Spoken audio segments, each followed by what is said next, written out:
Le néant, ce mot semble désigner quelque chose, mais déjà, en le prononçant, on le fait exister. Pour Parménide, cela suffit à le rendre impensable. Ce qui est, ce qui n'est pas, n'est pas. Autrement dit, le néant n'a pas de statut possible, ni ontologique, ni logique. Penser le néant, c'est le trahir. C'est déjà lui donner forme, contour, consistance. C'est pourquoi, pour Parménide, le non-être n'existe pas. Le réel est un, plein, sans fissure. Et toute la philosophie occidentale, depuis, s'est débattue dans cette tension. Comment penser le vide, sans le remplir ? Des siècles plus tard, Bergson reprend cette question, mais il y introduit le mouvement du temps et de la conscience. Pour lui, le néant n'est pas une réalité, c'est une illusion de la pensée, née d'un mécanisme du langage. Quand nous disons « rien », nous ne faisons pas l'expérience du rien, nous pensons quelque chose en moins. C'est une opération mentale, pas une expérience du vide. Bergson montre que l'idée de néant surgit quand la conscience se retourne sur elle-même, quand elle compare ce qui est à ce qui aurait pu être.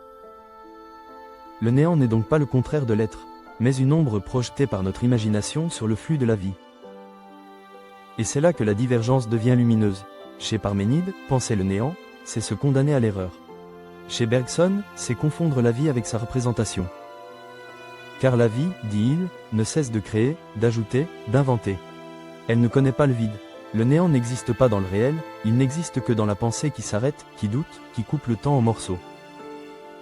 Mais si le néant n'existe pas, pourquoi il nous hante ? Parce qu'il révèle notre condition de conscience, celle d'un être capable de se penser lui-même, et donc d'imaginer sa propre disparition.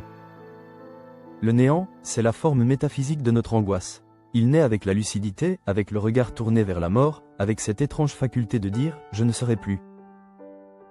Alors, peut-être que la tâche de la philosophie n'est pas de penser le néant, mais de penser sans lui, de renouer avec le mouvement de la vie, avec la continuité du temps, avec ce qui, à chaque instant, recommence à être.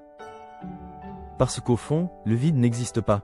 Il n'est que la trace que laisse notre peur, dans l'immensité du réel qui ne cesse lui, de se créer.